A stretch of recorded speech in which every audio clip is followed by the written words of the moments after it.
Bien.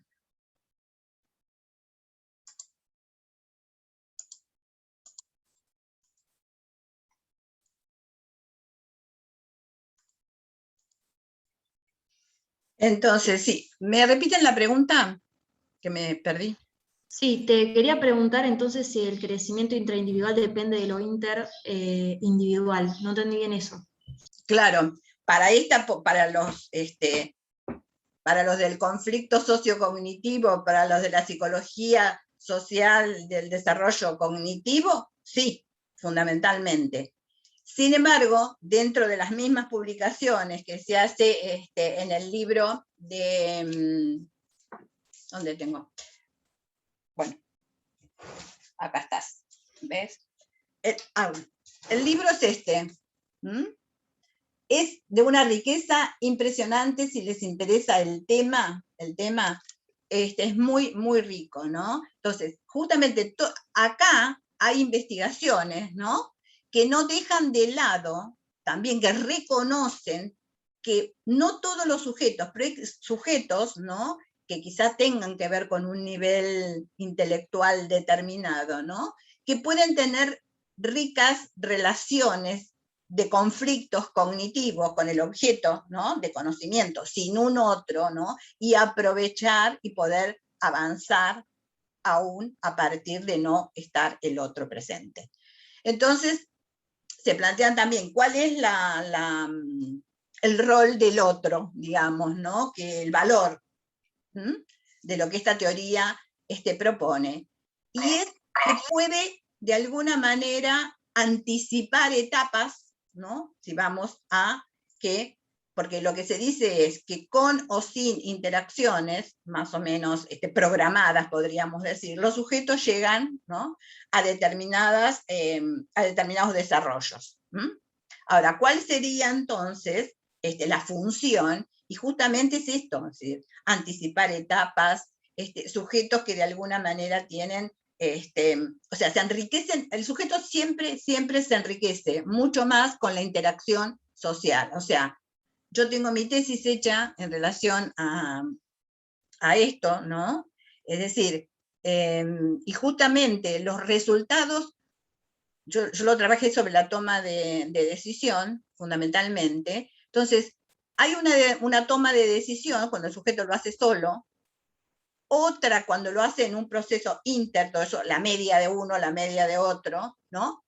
Y siempre lo interpsicológico, la media de puntaje siempre es más alta, siempre, en todas las investigaciones. O sea que ahí uno pudo llegar a comprobar, ¿no? El impacto de mejoría, ¿no? De los sujetos. Pero desde el punto de vista pedagógico, que nos interesa a nosotros, ¿no? No quedarnos en la investigación, sino ver qué pasa después el sujeto nuevamente solo, ¿no? Entonces, ¿qué pasa cuando el sujeto tiene que, decir, cuánto de eso al sujeto le queda? Entonces, todo lo que creció, ¿no? En lo interpsicológico, en el grupo, después se lo apropia para sí mismo, no. Va a depender de los mecanismos de influencia que se hagan en ese grupo, ¿no? Para que realmente lo que es interpsicológico después pase a ser del propio sujeto, ¿no? Porque a mí no me interesa un cirujano, alguien, un profesional que bárbaro, ¿no? El puntaje que sacó un grupo, ¿no? ¿Cuánto de eso aprovecha? Y ahí yo trabajé con 3 medios, o sea, hice la investigación a nivel de lo presencial, de lo mediado, a través de medios más sincrónicos y más asincrónicos. Y desde el punto de vista social, que el sujeto en su tercera fase, que era otra vez solo, individualmente, se quedara con ese avance que el grupo le había producido, se avanzaban mucho más cuando la interacción era presencial. En el grupo presencial conservaban más las mejoras del grupo que en el grupo mediado, cuanto más asincrónico era el medio. O sea, que fíjense que además de la cuestión cognitiva, en la interacción del grupo, también está la presencia del otro desde el punto de vista emocional. Es decir, cuánto impacta, cómo ese que me convenció de que yo cambie, ¿no?, mi punto de vista, cómo lo fundamentó, ¿no? No solo desde lo verbal, sino también desde lo no verbal. ¿Con qué personas interactuaba yo desde el punto de vista de lo social, ¿no?, de su jerarquía? No sé si me van entendiendo, ¿no? Entonces son todos elementos a tener en cuenta como docente, ¿no? Uno con quien trabaja, ¿no? ¿Qué pasa cuando todos los sujetos son del mismo nivel de centración, por ejemplo? Yo me acuerdo cuando hice la maestría y había cuestiones de interacción. Era terrible, porque me acuerdo que fue la primera camada de la maestría que se dijo. Yo en ese momento era secretaria académica, entonces estaba secretaria académica, la decana, éramos todos. Y fue terrible. fue terrible porque no funcionaba eso, no funcionaba de esa manera, ¿no? Entonces, fíjense ustedes que yo los pongo en un grupo, ¿no?, a hablar de estos temas, sus ideas previas, y entre el grupo lo pongo a un Duas, a un Muni o a un Piaget, y ustedes se enteran de qué están, o sea, cómo se sienten, ¿no? Pueden opinar, esa distancia tan terrible termina también siendo un obstáculo. Entonces, digamos, lo importante de esto es que no hay magia, ¿no?, sino que hay tomas de decisiones coherentes, ¿no?, para, ¿no?, armar los grupos, para de alguna manera que la cosa funcione, que es un poco lo que nos estaba diciendo Rosselli. No siempre, si no aparecen determinadas características, ¿no? Bien. A ver, acá, ustedes a Vygotsky ya lo conocen, ¿verdad? Saben de Vygotsky, no me voy a detener en esto. La influencia social ya más o menos la fuimos viendo, no quiero perder tiempo en cosas que no... Bueno, la zona de desarrollo. Nos vamos a meter entonces directamente en algo que me pareció novedoso. Este es un material que Cristina Euraskin, que es la tocaya mía de la UBA, digamos, de psicología educacional, que también tiene así una orientación vygotskiana, estaba trabajando sobre la zona de desarrollo próximo y los adolescentes. Es decir, me parece que un tema, a ver, bueno, todo esto está bárbaro. Ahora, ¿cómo se comportan, ¿no?, estos encuadres teóricos para problemáticas puntuales, digamos, para situaciones puntuales? La mirada de Vygotsky la conocemos. Chaiklin es uno de estos que yo les digo neo-vygotskianos, y como neo-vygotskianos, ¿no?, además del que estábamos viendo recién, lo que hace es pensar, ¿no es cierto?, que la situación va más allá de la edad del desarrollo también. Y también en esta investigación que ellos hacen, tienen una mirada de integrar modelos. ¿Por qué? Porque en este material, ¿no?, que se llama Adolescencias y Escuelas, interpelando a Vygotsky, ustedes lo tienen, en el siglo XXI, son unidades de análisis que entrelazan temas y recorridos, encuentros y desencuentros. ¿Con quién hace encontrar Cristina Euraskin? Lo hace encontrar con el psicoanálisis, a la zona de desarrollo, o sea, Vygotsky y Freud, digamos, o Lacan, el que ustedes quieran, ¿no? Pero es, ¿no?, la zona de desarrollo próximo, y cuál es la mirada, ¿no?, desde el ¿qué puede aportar el psicoanálisis a esta cuestión genética, ¿no? Y de mirada histórica como es la de Vygotsky. Entonces dice algunas cosas interesantes, dice, en esa mirada el potencial no es propiedad del sujeto, sino indicación de la presencia en funciones que pueden ser objetos de una intervención significativa por parte del ambiente. Se trata más bien, según el autor post-vygotskiano, de una estructura social que abarca las funciones psíquicas desarrolladas en ese periodo, la situación social en tensión a las capacidades, actitudes del sujeto, las necesidades y deseos del sujeto. Fíjense que vamos más allá, ¿no?, de si la centración, sí, ¿no es cierto? Bueno, ¿desde dónde empieza a ver todo esto? Lo empieza a ver en una mirada más psicoanalítica, si ustedes quieren, ¿no? Que introduce, además de estos enfoques, a ver si está en la otra, y me parece muy, muy, muy interesante, dice, ¿por qué pensar siempre al alumno y al docente tan como espontáneamente y naturalmente motivados para la apropiación mutua, ¿no? Entonces, mete acá algunos ruidos, dice, ¿no? Felizmente producto de un pasaje y una delegación de competencias y poder desde uno al otro. Si la apropiación implica, y ahora va a la cuestión de la identificación, ¿no?, toma del psicoanálisis, dice, si la apropiación en esa zona de desarrollo próximo implica ocupar el lugar del otro, asesinarlo para ocupar su lugar, ¿no es cierto? Como diría Winnicott, ¿por qué no va a haber rechazo de seguir la dirección que dicho otro pretende imprimirle a mi conducta? Ahí empieza a incorporar lo que uno podría entender como la rebeldía adolescente, ¿no? Al orden que el otro le impone. Si bien este análisis permitiría, o sea, entonces acá lo que plantea es que puede haber resistencia a que eso se dé, ¿no? Entonces ya no estaría leyéndolo desde la zona de desarrollo próximo, de la teoría de la zona de desarrollo próximo, ¿no? ¿Por qué está pasando esto? ¿Por qué fracasa? ¿Por qué el sujeto no avanza?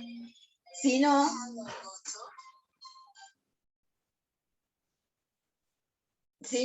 más vale desde la perspectiva del deseo, de lo inconsciente, ¿no?, de otros elementos que no los está dando la teoría de la zona de desarrollo próximo, ¿no? Entonces, me pareció interesante, ¿no?, poder ver esos procesos que se daban en la relación entre los adolescentes y la escuela desde una perspectiva mucho más amplia, ¿no es cierto?, incluyendo otros modelos, ¿no?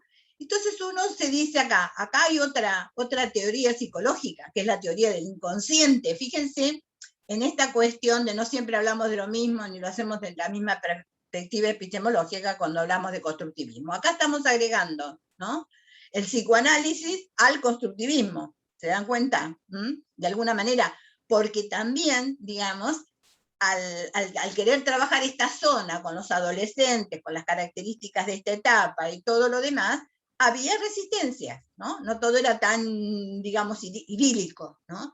Entonces, poder trabajar desde esta perspectiva, ¿no?, de alguna manera daba más herramientas, ¿no?, más encuadre para poder entender, para poder leer, para poder intervenir, ¿no es cierto?, sobre esa situación, ¿no? Me pareció interesante, ¿no?, porque no se queda en estas cosas de peleas, ¿no?, entre teorías, y esto es mejor, estamos saltando de una teoría cognitiva, ¿no?, al psicoanálisis, por ejemplo, ¿no? Me parece de una riqueza, que también es otro ajuste que se está dando y que hasta ahora no lo veníamos viendo. Este es un material del año 2010. Bien. Yo me voy a quedar con algo, y ahora vamos a ir a charlar un poco, ¿no?, que dijo, es un japonés, Paul Marshall Scott. Es un libro que está en inglés, Comunicación y toma de decisión. Nada más que en la introducción, él dice que el gran misterio de toda conducta es la conducta social. Dice, yo he tenido que estudiar todo esto en mi vida, pero no puedo pretender entenderlo. No sé lo que va a pasar en esa conjunción de personas en lo social. A mí me puede parecer que conozco a un hombre completamente, y sin embargo, no querría decir la primera cosa sobre qué hará él en un grupo, ¿no? Entonces, le da también como cierto misterio, ¿no?, que también en otros desarrollos de este autor, en el libro, toma como gran cuestión para lo que pasa en los grupos la comunicación, ¿no? Dice que la química, ¿no? Que se da en estos procesos interactivos, tiene que ver con las cualidades de la comunicación, fundamentalmente, ¿no? Y acá, si queremos fantasear y delirar un poco, también podemos ver, ¿no?, el modelo sistémico y el impacto de la pragmática que ha tenido la pragmática de la comunicación humana, ¿no? Entonces, todo esto, fíjense lo importante de tener, digamos, como una mente abierta, ¿no? Donde no nos circunscribimos a defender enfáticamente, ¿no?, solo un modelo, sino poder enriquecer el abordaje de los emergentes, de las características de las distintas etapas, ¿no?, de los sujetos, ¿no? Cuáles serían las cuestiones más significativas para trabajar con niños en la etapa inicial, qué pasa, ¿no? Que generalmente esa etapa estuvo siempre mucho más cercana a Piaget, ¿no? Por sus primeros pasos en el avance, ¿no? En la conservación, en todos esos, ¿no?, principios básicos, incluso el jardín es muy de trabajar, ¿no?, desde un encuadre piagetiano. Pero fíjense que con los adolescentes, digamos, ¿no?, incluso la teoría de la construcción de la zona de desarrollo próximo tenía también o tiene sus bemoles, y fue necesario recurrir quizás para explicar mejor, ¿no?, algunos fenómenos al psicoanálisis. Bueno, voy a dejar de compartir, no comparto más, me he vuelto egoísta ahora, de ahora en más. Bien, bueno, ¿cómo estamos? Espero algún tipo de respuestas, de dudas, para seguir con lo que tengo planeado. ¿Cómo quedaron en todo esto? ¿Confusos? ¿Confusas? No, re claro, profe. ¿Sí? Bien. Vamos a ver si es cierto lo que dicen. No me lo voy. Vieron que subimos una situación. ¿Pudieron ver algo de esa situación? Si no la vemos ahora, no hay problema. ¿No vieron nada? Bueno, bien. Entonces, me van a escuchar. No, la idea era poder analizar una situación, que fue una situación que tuvo muchísima prensa, es decir, a mí me llegó rápidamente porque tengo una nuera profesora de geografía, ¿no? Y esto se trata justamente de una profesora que se llama Lucía Gordillo, que da clases de geografía en la escuela de la Sierra de los Padres. No sé si ustedes conocen más o menos esa comunidad, tienen referencia de la comunidad de la escuela de Sierra de los Padres, quienes viven ahí. ¿No han visitado Sierra de los Padres? ¿No se han encontrado con gente vendiendo frutas y verduras a la entrada, ¿no?, de Sierra de los Padres? Bien, esa es una comunidad muy característica de la zona. Igual, Ana, sí. Puede ser que sea bastante heterogéneo, porque también hay familias que eran de Mar del Plata y que viven en las sierras. Entonces, hay gente que proviene de Bolivia y también argentinos. Exactamente. Eso por un lado. Además que hay gente de buen nivel, digamos, económico, con casas bastante suntuosas, que por ahí de fin de semana, o sea, se dan realidades, ¡pum!, de un choque terrible. Fíjense esas realidades tan terribles, ¿no?, con niñitos y niñitas en la escuela, ¿no?, en esas situaciones puntualmente de tanta diferencia, de tanta, ¿no?, brecha, de tanta, como le queramos llamar, ¿no es cierto? El asunto surge así, ¿no? Ocurre en la escuela de Sierra de los Padres. Es una historia absolutamente novedosa, porque creo que acá hay una también una profesora de geografía excepcional, no sé si encontraríamos otra. Es una joven que, primero les cuento el problema. Hay una nena que no se da el nombre, por supuesto es una menor, de 14 años, o sea, estaba cursando, creo que el segundo año del secundario, con muchísimas dificultades, a tal punto que está en el límite, ¿no?, de aprobar y poder pasar a tercero, o realmente, si reprueba, ya no se puede quedar en la escuela, ¿no? Su familia está trabajando ahí en la zona, porque son bolivianos, ella también trabaja en el lugar. La directora de esta escuela de Sierra le dice a un docente que no era él, sino que es cuando se llevan las materias, ¿vieron? ¿No? Le dicen a la docente, a Lucía Gordillo, mira, dice, esta nena no sabe nada, no ha hecho nada, nada. Parecía que era un ente, ¿no?, que no tenía nada. Bien. A mí me parece que habría que desaprobarla, bla, bla, bla, bla. Bueno, ¿qué pasa? Esta docente no se queda con eso, evidentemente una docente, digamos, muy especial, y decide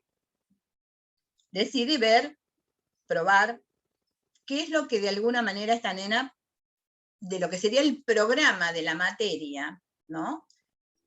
Entre los materiales que tienen subidos, o sea, yo conseguí justamente el programa de geografía con el cual la nena iba a ser evaluada para constatar, ¿no es cierto?, porque está todo lo que la nena produce, ¿no? Entonces, la profesora le pide a la nena, bueno, le da una hoja, sí. Ahora que lo venís redactando, yo recuerdo que leí la nota y la busqué, y es del 2016. Claro, es del 14 de abril del 2016, exactamente. Que esta profesora ha seguido sacando libros, porque se publicó en un libro que se llama Frutillas. Frutillas porque, de alguna manera, es el leitmotiv de todo esto, ¿no? ¿Qué le pregunta la profesora? Fíjense con qué lo pueden relacionar. La profesora es lo primero que para romper el hielo y todo lo demás, y también con una buena predisposición de decir, esta nena está juntando frutillas, si de algo debe saber, ¿sí? No le preguntó sobre el punto de no sé qué, de Latinoamérica, de las comunidades, no, dijo, le preguntó así, de frutillas, ¿sabes algo? Le dijo, de frutillas, ¿sabes algo? Así inició.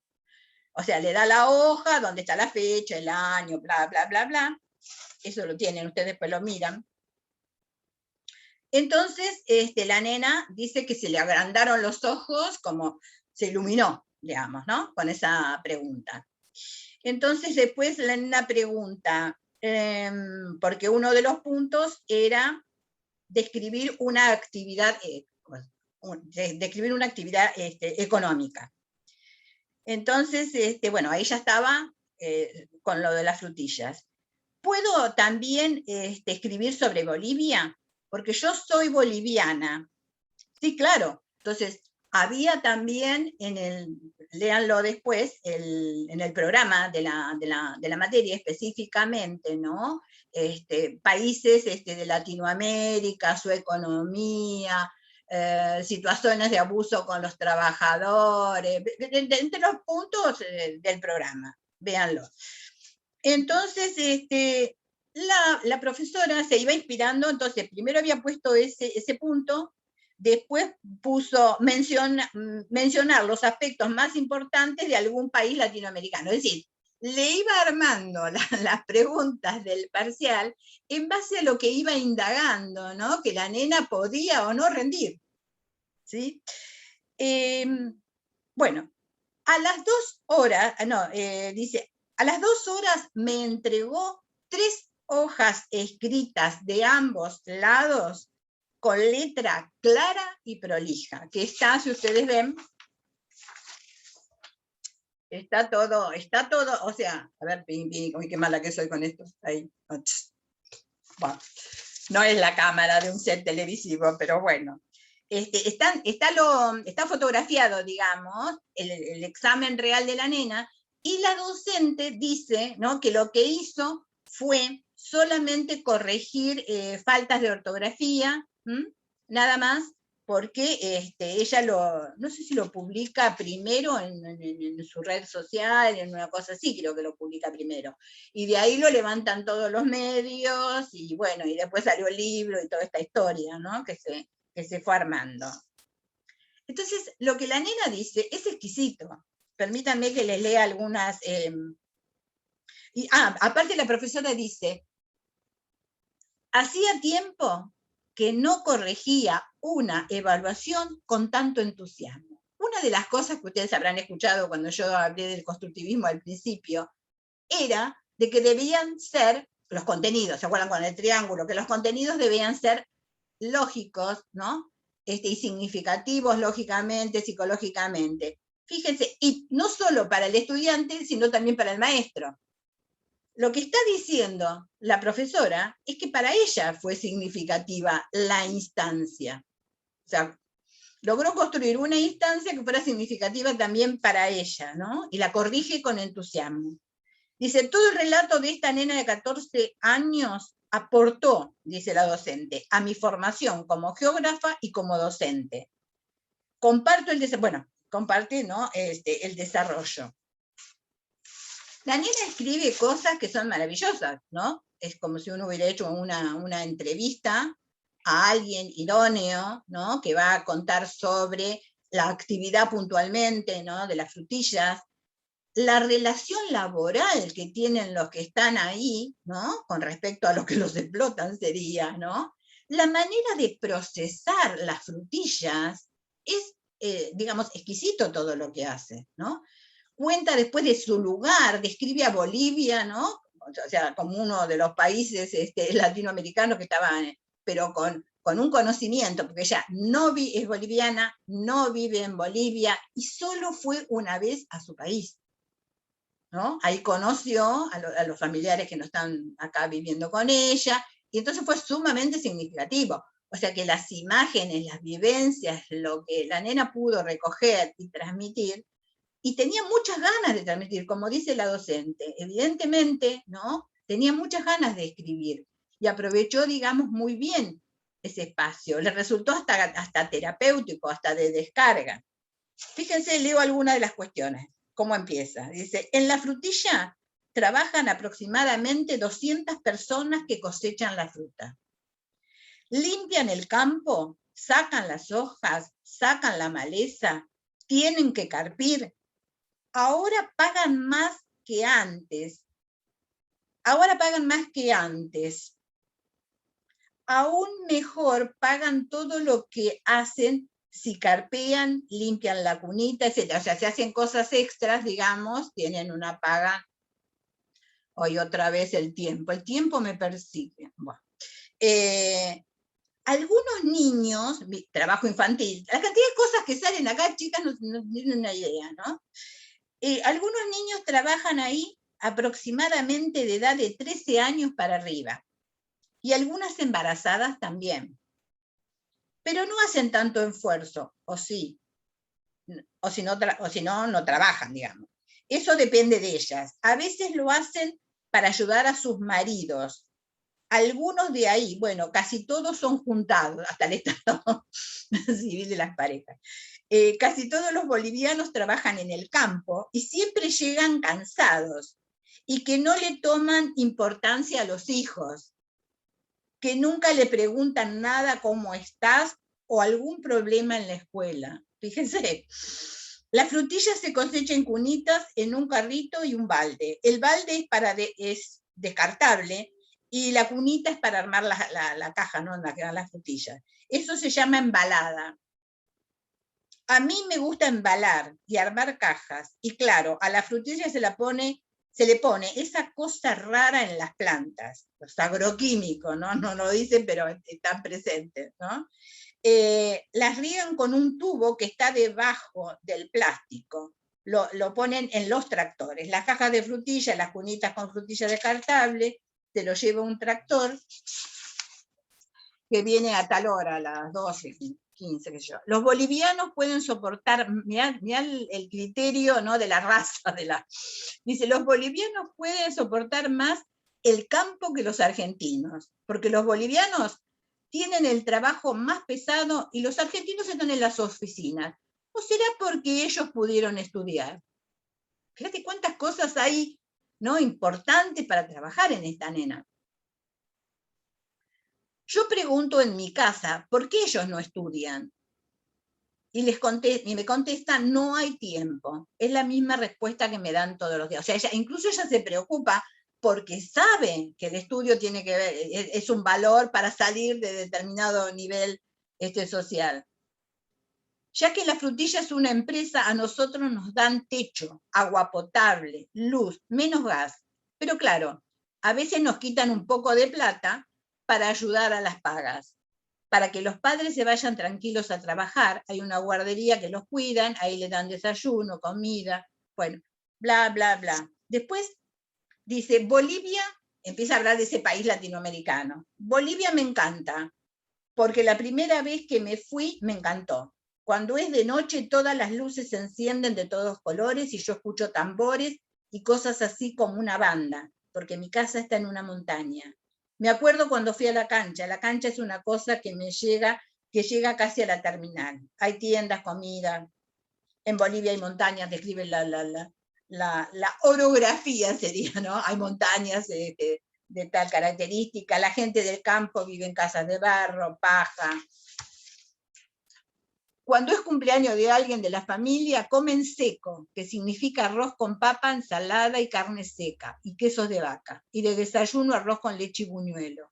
Todo eso lo cocinan en una clase de horno a la parrilla, y yo me sé el nombre, pero no sé cómo se escribe. O sea, fíjense la necesidad, ¿no?, por lo menos que yo veo, ¿no?, de aprender, se lo estaba diciendo.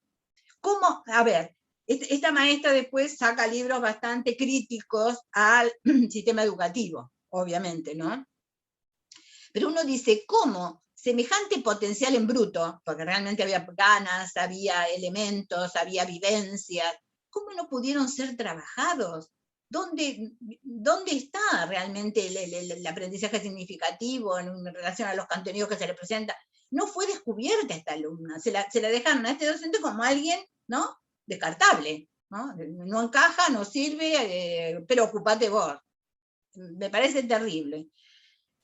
Entonces le cuenta alguna vez comió tostado, le dice a la docente, se hace, y le dice cómo se hace, las haces secar al sol hasta que están más secas, después tenés que poner una olla, mi abuela las hacía. Sabe que mi abuela tiene 80 y algo, y fue al doctor y le dijo que estaba muy fuerte ella. Vive en el campo y solamente la vi 2 veces. La vi 2 veces.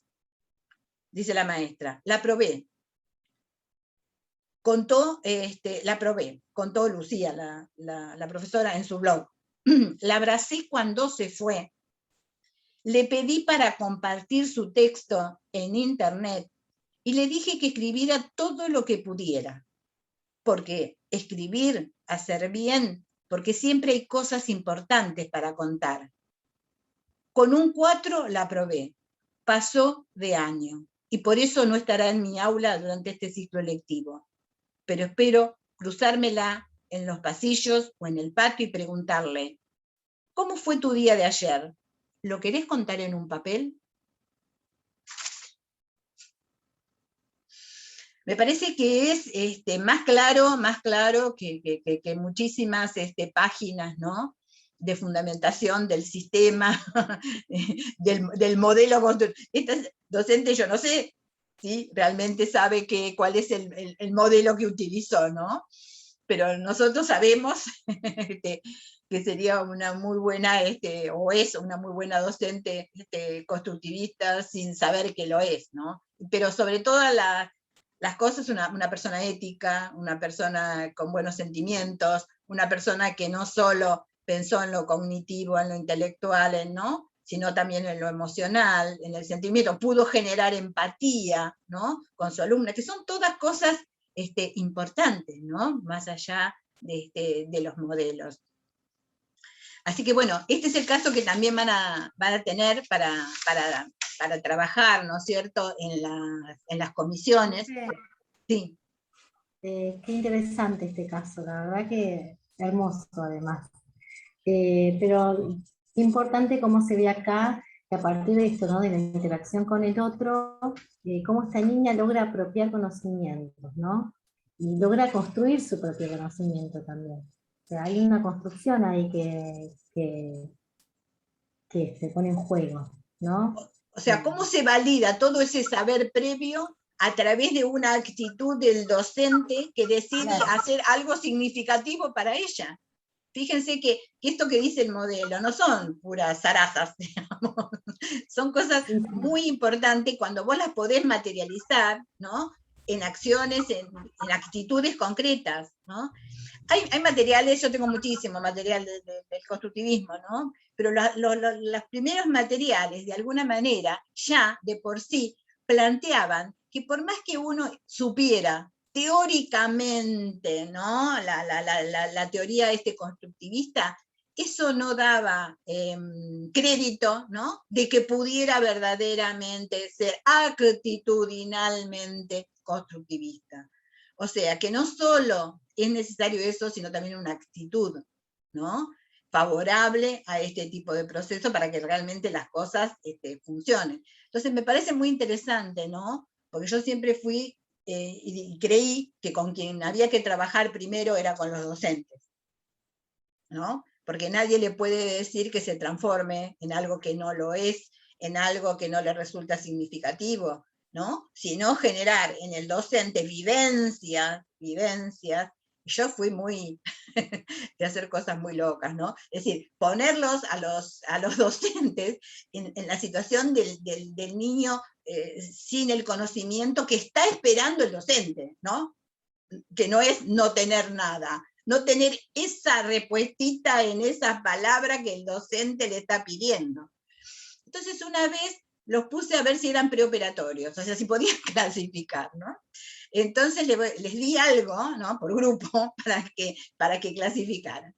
Y se lo di escrito o sea, eran plantas, ¿no? Eran nombres de plantas, que la mayoría están en latín, ¿vieron? La chacha, de no sé qué, que no entendés vos qué es lo que es. Entonces no sabés si es un árbol, si es una planta de flores, bueno. No sabés lo que fue el movimiento de cada grupo, ¿viste? Entonces tuvieron que ir a buscar diccionarios, buscar de una manera, bueno, hasta que, o sea, esto se llama generación de angustia, ¿no? Ensayo de angustia es la técnica psicológica, ¿no? Poner al otro en una situación